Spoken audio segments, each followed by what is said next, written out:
yang namanya Islamophobia itu sampai akhir zaman tidak akan bisa dihilangkan. Nah, kalian harus tahu bahwasanya apa yang dilakukan oleh umat Islam itu bukan aksi tapi adalah reaksi.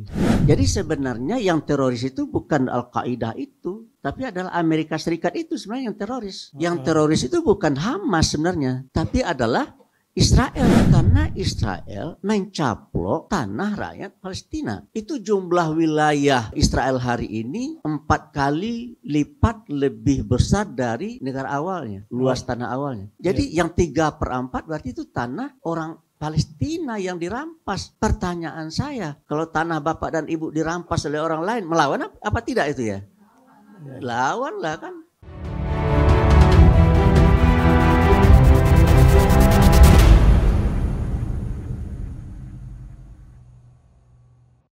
Buya, kata Prof. Sudarnoto ada 5 jenis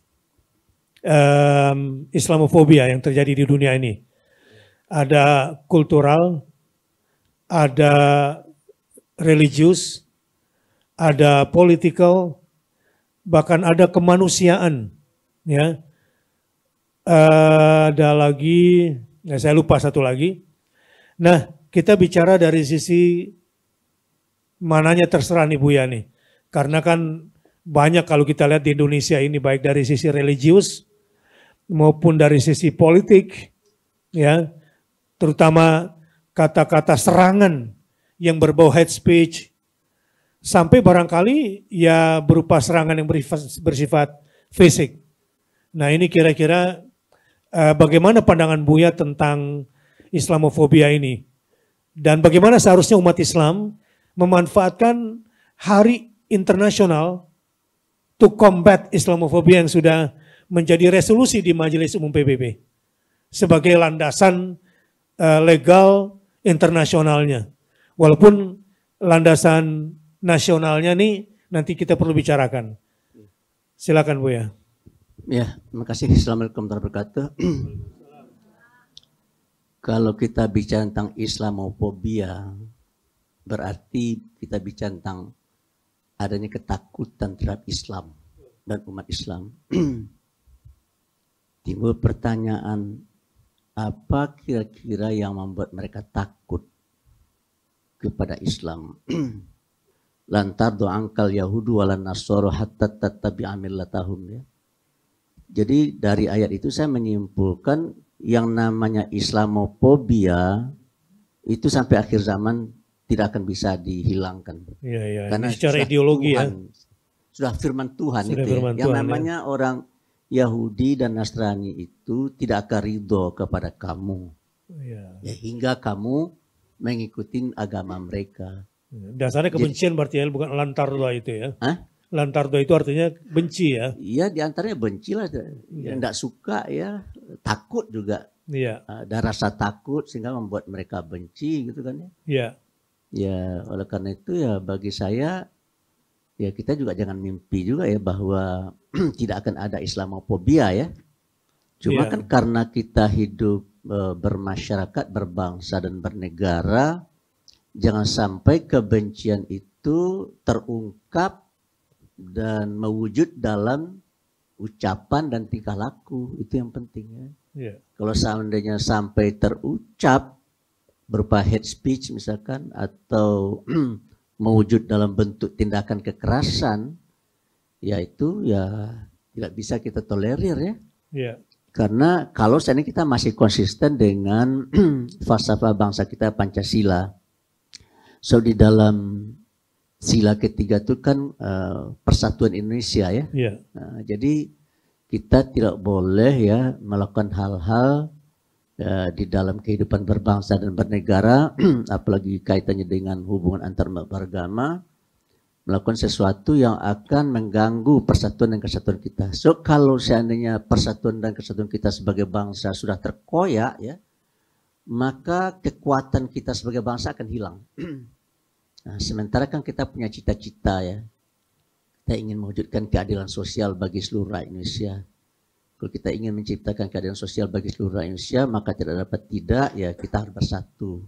Dan slogan kita kan adalah Bhinneka Tunggal Ika kan. Meskipun agama-agama kita berbeda, tapi kita tetap satu. Iya, betul. Jadi bagi saya, ya ini adalah sudah menjadi sikap dan pandangan bangsa kita. Oleh karena itu di negara kita, bagi saya tidak terlalu mengemuka Islamofobia. Yang mengemuka itu adalah di Barat ya. Di Eropa dan di Amerika, di Kanada, di India, itu Islamofobianya sangat kental sekali. Iya. Timbul pertanyaan pada diri saya itu, kira-kira apa penyebabnya ya? Karena bagi orang Eropa, Amerika, dan India ya, itu agama Islam ini betul-betul dianggap sebagai sebuah ancaman. Yeah. Apalagi ya, akhir-akhir ini kita lihat ya, imigran-imigran yang banyak berdatang ke Eropa itu adalah orang-orang dari Timur Tengah atau orang-orang dari yang beragama Islam kan. Yeah. Sehingga secara politik, tulisannya Pak Sudarnoto menyebut ada dimensi politiknya ya. Yeah. Secara politik maka berarti jumlah orang Islam di sana akan bertambah. Ya, usia produktif pula. Ditambah lagi dengan apa sikap dan mentality ya dari masing-masing pihak ini. Kalau orang Eropa itu malas beranak banyak. Ya. Sementara orang Islam senang beranak banyak kan gitu ya. Ya. Saya pernah ke Kanada dan ketemu dengan Pak Sudarnoto tadi, Prof Sudarnoto yang waktu itu masih kuliah di sana ya. Jadi di sore hari itu kita duduk di pinggir jalan, lalu Prof Sudarnoto waktu itu dia masih mahasiswa ya, Pak Sudarnoto bilang sama saya begini, Kak Anwar coba lihat apa yang tampak oleh Kak Anwar. Saya lihatlah, saya bilang begini, yang tampak oleh saya adalah kalau ada 10 wanita yang liwat, 11 yang cantik. Tuh, jadi cantik-cantik orang di Kanada itu cantik-cantik. Oke, tapi coba lihat lagi apa yang tampak gitu kan. Setelah lama saya perhatikan, nggak ngerti lagi saya apa yang dimaksud oleh Pak Sudarnoto tersebut. Tolong jelaskan apa yang Pak Sudarnoto ingin katakan kepada saya. Lalu dia bilang gini, ada nggak Kak Anwar melihat dari tadi perempuan yang hamil? Saya bilang, kalau itu nggak nampak oleh saya. Pantesan cantik semuanya ya. Iya. Jadi nggak ada wanita yang hamil kan yang saya lihat kan. Nah, karena di sini perempuan-perempuan itu malas hamil, gitu, tidak mau hamil. Sebabnya bermacam-macam, untuk menjaga kecantikan kah, atau untuk karena sulitnya ya mencari pembantu dan mereka harus bekerja gitu kan. Oleh karena itu mereka karena tidak mau mengambil risiko ekonomi mereka terancam, maka mereka lebih milih tidak punya anak. Apa istilahnya sekarang nih? Child free ya. Jadi nggak mau punya anak. Sehingga akibatnya apa itu? Jumlah orang mereka menurun, sementara imigran-imigran yang beragama Islam ini senang beranak banyak kan gitu ya. Sehingga tidak mustahil pada waktunya nanti itu ya jumlah umat Islam akan jauh lebih banyak daripada jumlah orang non-Islam. Gitu. Nah ini namanya politik demografi ya. Politik demografi. Jadi secara politik umat Islam ini menjadi ancaman terhadap agama mereka. Dan juga tidak hanya terhadap agama mereka, tapi juga terhadap bangsa dan negara mereka menurut mereka. Sehingga akhirnya Islamophobia itu terkait erat dengan rasa nasionalisme yang tinggi. Jadi rasa chauvinisme ya. Ya, jadi apa namanya, keinginan untuk memproteksi diri secara berlebihan gitu kan. Ya, oleh karena itu bagi saya ya jadi benarlah term Islamophobia itu. Jadi mereka takut terhadap Islam. Tidak hanya terhadap Islam. Jadi takut itu tidak hanya terhadap ajaran agamanya, tapi terhadap orangnya juga, gitu kan?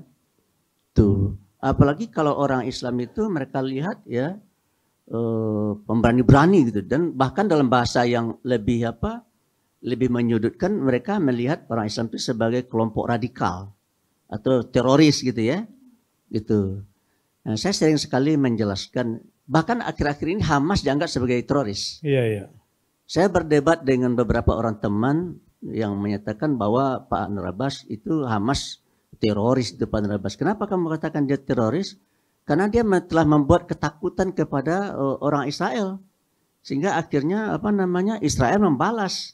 Nah, kalian harus tahu bahwasanya apa yang dilakukan oleh umat Islam itu bukan aksi, tapi adalah reaksi. Termasuk di Indonesia ini juga, tanpa menyebut nama saya supaya tidak debatable ya, supaya tidak menjadi masalah. Ada sebuah kelompok pengkajian di luar negeri, terus saya sebut negara di mana, dan saya sudah pernah melihat hasil penelitian itu. Dia bilang begini, ternyata tindakan radikalisme yang dilakukan oleh umat Islam di Indonesia itu kategorinya bukan aksi, tapi adalah reaksi. Iya, karena ada yang melakukan sesuatu yang melanggar undang-undang, yang melanggar ketentuan yang ada, maka hal itu direaksi gitu. Seperti misalkan dalam contoh itu adalah kekerasan di Bogor, kemudian di Bekasi, kemudian juga ada di Tangerang. Kekerasan, tindakan kekerasan dilakukan oleh masyarakat orang yang beragama lain itu bukan aksi, tapi itu adalah reaksi. Reaksi terhadap apa? Di antaranya adalah ya mereka memanipulasi KTP. Kan ada ketentuan bahwa untuk didikannya rumah ibadah itu harus kurang-kurangnya 90 orang ya, orang penduduk di situ gitu kan. Tapi mereka manipulasi ya, KTP yang atau mereka pinjam KTP orang yang ada di situ, kemudian mereka masukkan ke dalam hitungan. Inilah orang-orang yang mendukung Jadi dengan demikian saya melihat ya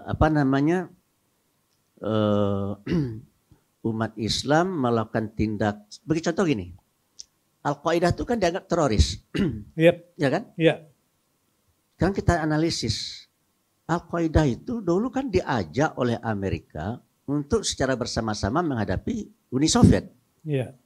Tapi begitu Uni Soviet angkat kaki dari Afghanistan, itu oleh Amerika yang namanya orang Al-Qaeda itu mereka singkirkan gitu. Awalnya berteman, kemudian disingkirkan, ditendang. Pertanyaan saya, kira-kira sakit hati enggak itu orang-orang Al-Qaeda? Ya sakit hati lah kan gitu ya. Nah, ketika dia sakit hati, dia melakukan tindakan yang bersifat reaktif gitu kan ya. Nah, Amerika mencap itu adalah teroris. Tuh kan gitu ya. Jadi sebenarnya yang teroris itu bukan Al-Qaeda itu, tapi adalah Amerika Serikat itu sebenarnya yang teroris. Yang teroris itu bukan Hamas sebenarnya, tapi adalah Israel. Kenapa? Karena Israel mencaplok tanah rakyat Palestina. Itu jumlah wilayah Israel hari ini 4 kali lipat lebih besar dari negara awalnya. Luas tanah awalnya. Jadi yang 3/4 berarti itu tanah orang Palestina yang dirampas. Pertanyaan saya, kalau tanah bapak dan ibu dirampas oleh orang lain, melawan apa tidak itu ya? Lawan lah kan. Mati ya, dalam membela hak kita, syahid loh. Oleh karena itu mereka takut sekali menghadapi orang Islam yang berani-berani itu kan ya. Kenapa mereka berani? Karena terkait dengan teologinya umat Islam. Bagi umat Islam mengambil hak itu wajib, itu hukum itu. Dan kalau mati ketika melaksanakan tugas itu, syahid itu. Gitu. Itu yang ditakutin oleh apa? Oleh orang-orang yang Islamophobia itu ya. Karena mereka takut mati kan gitu ya. Mereka takut mati dan kita tidak takut mati kan gitu. Oleh karena itu bagi saya, kalau saya ingin dunia ini aman, tentram dan damai ya, jangan ambil hak orang lain. Itu jangan utak-utik hak-haknya orang Islam gitu kan. Orang Islam itu sepanjang pengetahuan saya ya, kalau dia tidak diusik, dia tidak akan mengganggu. Umat Islam itu menurut saya seperti madu itu yang bis itu apa itu bahasa Indonesia itu ya?